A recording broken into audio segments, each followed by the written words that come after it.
Hello everyone, আশা করছি সকলে ভালো আছেন।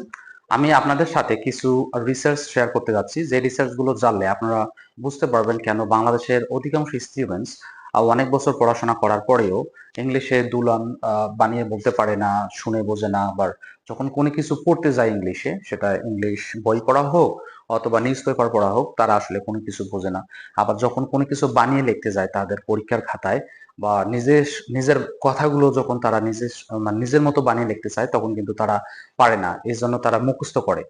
মেইনলি যে সমস্যাটা হচ্ছে আমাদের বাংলাদেশের যে শিক্ষা পদ্ধতি, সেটা হচ্ছে গ্রামার বেসড। দেখুন, আমাদের যে একাডেমিক পড়া, সেখানে কিন্তু 200 মার্কসের পরীক্ষা হয়। 100 মার্কস, 100 মার্ক হচ্ছে ইংলিশ ফার্স্ট পেপার এবং 100 মার্ক হচ্ছে ইংলিশ সেকেন্ড পেপার। এখন ইংলিশ সেকেন্ড পেপারের মধ্যে 50 অথবা 60 মার্ক থাকে কিন্তু গ্রামার। আর বাকি যে 150 মার্কস অথবা 140 মার্কস, সেটা কিন্তু থাকে হচ্ছে ল্যাঙ্গুয়েজ পার্ট, রাইটিং পার্ট। সেখানে কিন্তু প্যারাগ্রাফ থাকে, এসে থাকে, ডায়লগ থাকে। এগুলো কিন্তু নিজের মতো বানিয়ে লিখতে হয়। কিন্তু আমাদের যে বাংলাদেশের শিক্ষা পদ্ধতি, আমরা মনে করি যে আমরা যদি ইংলিশে ভালো করতে চাই, তাহলে কিন্তু আমাদের গ্রামারে ভালো করতে হবে এই 50 মার্ক। দেখুন, আমাদের সন্তানেরা বা যে স্টুডেন্টসরা বাংলাদেশে পড়াশোনা করে, তারা কিন্তু অন্য যে সাবজেক্ট গুলো পড়ে, ধরেন বাংলা, ইতিহাস, কেমিস্ট্রি, ফিজিক্স, যে সাবজেক্ট গুলোই পড়ুক না কেন, সে সাবজেক্টের প্রত্যেকটা ক্লাসে কিন্তু একটা নির্দিষ্ট সিলেবাস আছে। ধরে নেন যে সে ক্লাস 10-এ যেটা শিখতেছে, ক্লাস ইন্টারমিডিয়েটে গিয়ে কিন্তু আর সেটা পাচ্ছে না।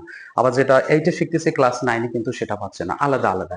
কিন্তু ইংলিশ গ্রামারের ক্ষেত্রে তো সবকিছুই এক। আমরা ক্লাস 1-এ বা 2-এ যে কোনো ক্লাস থেকেই কিন্তু আমরা সেম জিনিসগুলো শিখি, যেমন tense, article, part of speech, narration. ঠিক আছে, আমাদের প্রত্যেকটা ক্লাসে কিন্তু 2 জন 3 জন স্যার এই গ্রামার যে 50 মার্ক সেটা শেখায়। ধরেন যে স্কুলের যে আমরা যখন স্কুলে যাই, সেখানে কিন্তু একজন ইংলিশ ফার্স্ট পেপারের জন্য একজন স্যার থাকে, ইংলিশ সেকেন্ড পেপারের জন্য একজন স্যার থাকে। আবার যখন কোচিং এ যাই, কোচিং এও কিন্তু ইংলিশ ফার্স্ট পেপারের জন্য একজন স্যার থাকে, আবার ইংরেজি সেকেন্ড পেপারের জন্য একজন স্যার থাকে। আবার 4 জন স্যার হয় না, তখন আমরা যখন বুঝি না, তখন কিন্তু আবার একজন বেস্ট টিচারের কাছে গিয়ে গ্রামার শেখার চেষ্টা করি। তো আসলে 4 জন 5 জন স্যার মিলে আমাদেরকে ইংরেজি ভাষা শেখাচ্ছে, তারপরেও কিন্তু আমাদের অনেক সমস্যা আছে। যখন আমরা কোনো কিছু নিজের মতো বানিয়ে বলতে চাই, বলতে পারি না। যখন কোনো কিছু নিজের মতো বানিয়ে লিখতে চাই, লিখতে পারি না। কারণ আমরা মনে করি যে আমাদেরকে গ্রামারের প্রত্যেকটা জিনিসকে খুঁটিনাটি জানতে হবে। কিন্তু আমরা তো ক্লাস 1-2 থেকে এখন পর্যন্ত যে ক্লাসগুলো ক্লাসে আসি, বা অনেকে গ্রাজুয়েশন কমপ্লিট করেছে, তারপরেও তাদের গ্রামারে কিন্তু সমস্যার সমাধান হয়নি। তারা এখন পর্যন্ত tense, article, part of speech, narration এগুলো বুঝতে পারতেছে না। কারণ গ্রামারে যেখানে মানে গ্রামারে আমরা যেগুলো শিখি সেগুলো হচ্ছে থিওরি, আর এগুলো যেগুলো হচ্ছে সেগুলো হচ্ছে প্র্যাকটিক্যাল। যেমন লিসেনিং, বিদেশিরা যখন কথা বলে, তারা কিন্তু আলাদা ভাবে একটু কথা বলে। আমি এই যে কিছুক্ষণ মধ্যে একটা ভিডিও প্লে করতেছি, দেখুন তারা কিভাবে কথা বলতেছে, একটু শুনে নেই। Yeah, it's fair to say that he's got a few more things on his plate right at the moment than we have. But as we know, with this game of Test cricket, things can change really quickly. So well, it was only a couple of weeks ago that I was sitting here answering all those same sort of questions. So it's amazing how quickly things can change, and we're very aware of that. কি বুঝতে পেরেছেন? আমার মনে হয় সবকিছু আপনার মাথার উপর দিয়ে উড়ে গেছে। বা আপনি কোনো কিছু একটা পড়তে যাচ্ছেন, ধরেন না যে এই যে একটা বই, ইংলিশ বই, স্টিল লাইক অ্যান আর্টিস্ট, এই বইগুলো দেখেন ইংলিশে। এই যে ইংলিশ, এখানে আমরা যে বইগুলো পড়তেছি, এইখানে দেখুন সবকিছু কিন্তু ইংলিশে লেখা, তাই না? এখন আমরা যখন একাডেমিকলি যে পড়াশোনাগুলো করি, আমরা জানি যে যখন টেন্স আমরা শিখি, স্যারেরা আমাদের শেখা যে কোনো বাক্যের শেষে যদি তেসি তেসো তেসেন থাকে, তাহলে প্রেজেন্ট কন্টিনিউয়াস টেন্স, তাই কিনা? এখন যখন তেসি তেসো তেসেন দেখতেছি, তখন আমরা সেন্টেন্সটা বুঝতেছি যে এটা প্রেজেন্ট কন্টিনিউয়াস। আমাদের রংপুরের ভাষায় যখন কেউ বলতেছে মই ভাত খাওয়া ধরছুম, সুম কিন্তু গ্রামারের মধ্যে নাই। যেমন ভাত খাইতেছি, তেসি, এটা প্রেজেন্ট কন্টিনিউয়াস টেন্স। কিন্তু যে কেউ যখন আমাকে বলতেছে মই ভাত খাওয়া ধরছুম, এটা ইংলিশ কর, তখন কিন্তু আমরা আসলে পারি না, আমাদের মাথা ব্ল্যাঙ্ক হয়ে যায়। কারণ আমরা আঞ্চলিক থেকে আবার পূর্ণিত বাংলা থেকে আবার ওইটাকে কনভার্ট করে ইংলিশ করতেছি। এভাবে কি হচ্ছে, আমরা যখন বিদেশিদের সাথে কথা বলতেছি, তখন কিন্তু আমাদের সমস্যা হচ্ছে।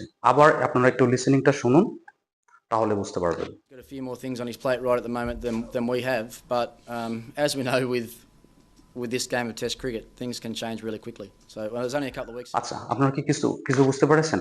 দেখুন তারা যখন কথা বলতেছে, দেখেন কত ফাস্ট তারা ইংলিশ গুলো বলতেছে, তখন কিন্তু আমরা বুঝতে পারতেছি না। এখানে কিন্তু যখন তারা কথা বলতেছে তখন কিন্তু তারা তেসি তেসো তেসেন ব্যবহার করতেছে না। বা আমরা যখন এই যে বইটা পড়তে যাচ্ছি, এখানে কিন্তু ইংরেজিতে সবকিছু লেখা, এখানে কিন্তু তেসি তেসো তেসেন নাই।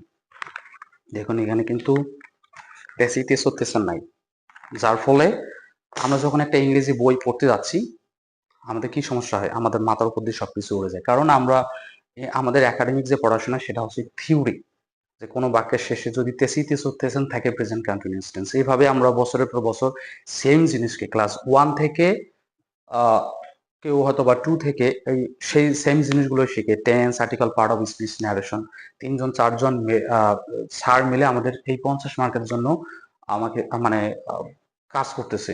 কিন্তু আমাদের যে 150 মার্কস আছে রাইটিং এর জন্য, প্যারাগ্রাফ লেখা লেখা অথবা এসে লেখা, সেগুলো যখন আমরা লিখতে যাচ্ছি তখন কিন্তু আমাদেরকে মুখস্থ করতে হয়। যখন আমরা মুখস্থ পাই না তখন কি করে স্টুডেন্টসরা? হয় তারা ফেল করে, না হলে খারাপ রেজাল্ট করে।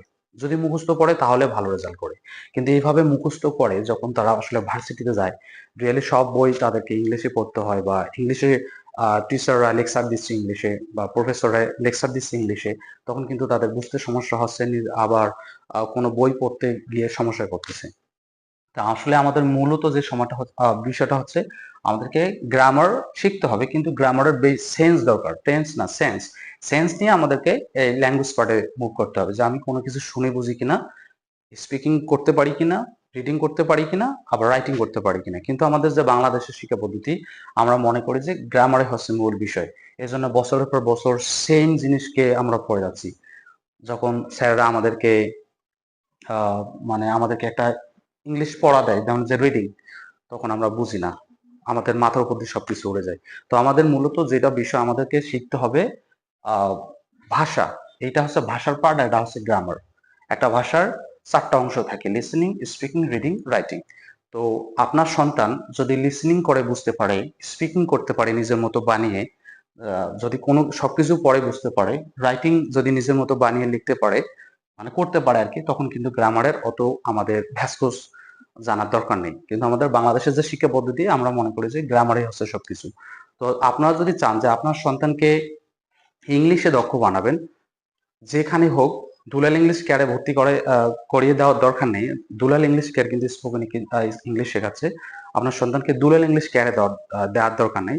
আপনার যেখানে মন চায়, বাংলাদেশের যে প্রান্তে হোক, তাকে 4টা বিষয়ে দক্ষ করে তুলুন। তাকে লিসেনিং করান, যে যখন সে শুনতেছে তখন বুঝতেছে কিনা, যখন সে স্পিকিং করতে চাচ্ছে নিজের মতো বানিয়ে সে করতে পারতেছে কিনা, আবার যখন সে রিডিং করতেছে, ইংলিশ বই পড়তেছে, নিউজ পেপার পড়তেছে, তারা আসলে এগুলো বুঝতেছে কিনা সেটা মেক শিওর করতে হবে। বা রাইটিং নিজের মতো বানিয়ে লিখতে পারতেছে কিনা, এইগুলো যদি করতে পারে তাহলে গ্রামার আর শেখার দরকার নেই। একটা বিষয় বলি, ইংলিশ ভাষা শুধু কমিউনিকেশনের একটা মাধ্যম নয়। ইংরেজি ভাষা হচ্ছে আমাদের জ্ঞান অর্জনের প্রধান মাধ্যম। বিশ্বের যত বিখ্যাত মানুষ, তারা কিন্তু তাদের কথাগুলো, তাদের নলেজ গুলো কিন্তু ইংরেজি ভাষায় লিপিবদ্ধ করে গেছে। তো আপনার সন্তানকে এরা মানে আমি স্পেশাল রিকোয়েস্ট করবো যে আপনার সন্তানকে আপনারা এই 4টা পাঠে দক্ষ করান। তাহলে দেখবেন যে তারা আহ, বিশ্ববিখ্যাত মানুষদের যেমন জ্ঞান অর্জন করতে পারবে, পাশাপাশি সে কিন্তু সারা বিশ্বের আহ, বিখ্যাত মানুষদের সাথে সরাসরি যোগাযোগ করার একটা দক্ষতা অর্জন করবে। আশা করছি আপনারা সবাই বুঝতে পেরেছেন যে কেন আমরা বাংলাদেশের স্টুডেন্টসরা বা বাংলাদেশের মানুষরা ইংলিশে ভালো ভালো না, কারণ হচ্ছে আমরা গ্রামার বেসড।